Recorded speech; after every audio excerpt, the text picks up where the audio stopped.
Hello, welcome back to നാട്ടുരുചി. ഇന്ന് നമ്മൾ വളരെ ഹെൽത്തി ആയിട്ടുള്ള ഒരു സാലഡ് റെസിപ്പിയാണ് ചെയ്യുന്നത്. സാലഡ്സ് നമുക്ക് പല തരത്തിലുള്ള വെജിറ്റബിൾസും ഫ്രൂട്ട്സും പല അനുപാതത്തിൽ ചേർത്ത് തയ്യാറാക്കാം. ഹെൽത്തി ഡയറ്റ് ഫോളോ ചെയ്യുന്ന എല്ലാവരുടെയും പ്രിയപ്പെട്ട ഒരു ചോയ്സ് തന്നെയാണ് സാലഡ്സ്. ഇന്നത്തെ വീഡിയോയിൽ വളരെ ഹെൽത്തി ആയിട്ടുള്ള ഇൻഗ്രീഡിയൻസ് കൃത്യമായ അനുപാതത്തിൽ ചേർത്ത് നല്ല ടേസ്റ്റിയായ സാലഡാണ് നമ്മൾ റെഡിയാക്കുന്നത്. അപ്പോൾ നമുക്ക് പെട്ടെന്ന് തന്നെ തുടങ്ങിയാലോ?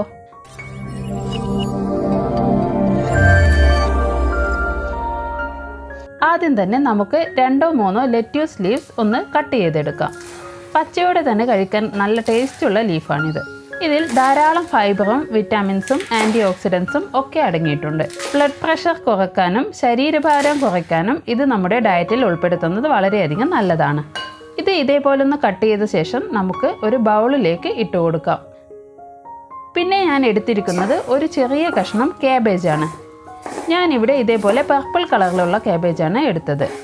ഇതിന് പകരം നിങ്ങൾക്ക് സാധാരണ ഗ്രീൻ കളർ ക്യാബേജ് ആയാലും കുഴപ്പമൊന്നുമില്ല. അതും നിങ്ങൾക്ക് ഇഷ്ടമുള്ള വലുപ്പത്തിൽ കട്ട് ചെയ്തെടുത്തോളൂ. ഈ വീഡിയോ നിങ്ങൾക്ക് ഇഷ്ടമാവുകയാണെങ്കിൽ ഇതേപോലുള്ള സിമ്പിൾ വീഡിയോസിനായി ഈ ചാനൽ ഒന്ന് സബ്സ്ക്രൈബ് ചെയ്തേക്കണേ. അത് നമുക്ക് ഈ ബൗളിലേക്ക് ചേർത്ത് കൊടുക്കാം. ഇനി ഇതിലേക്ക് കുറച്ച് മുളപ്പിച്ച ചെറുപയറാണ് ഞാൻ ചേർത്ത് കൊടുക്കുന്നത്. പയർ മുളപ്പിക്കാൻ മിക്കവാറും എല്ലാവർക്കും അറിയുന്നത് തന്നെയായിരിക്കും. Vitamin C, iron, calcium, magnesium എന്നിങ്ങനെ പലതിനാലും സമ്പുഷ്ടമാണ് ഈ മുളപ്പിച്ച പയർ. അതുകൊണ്ട് തന്നെ ഇതിന് ധാരാളം ഹെൽത്ത് ബെനിഫിറ്റ്സും ഉണ്ട്. ഇനി ഞാൻ ഇതിലേക്ക് ചേർത്ത് കൊടുക്കുന്നത് 1 കപ്പ് മാതളം അല്ലെങ്കിൽ ഉറുമാമ്പഴമാണ്. ഇതിലും ധാരാളം ഫൈബറും വിറ്റാമിൻ സിയും അടങ്ങിയിട്ടുണ്ട്. 1 ടീസ്പൂൺ ഉപ്പും ചേർത്ത് കൊടുക്കാം. കൂടെ എരിവിനായി 1 ടീസ്പൂൺ കുരുമുളക് പൊടിയും ചേർക്കാം.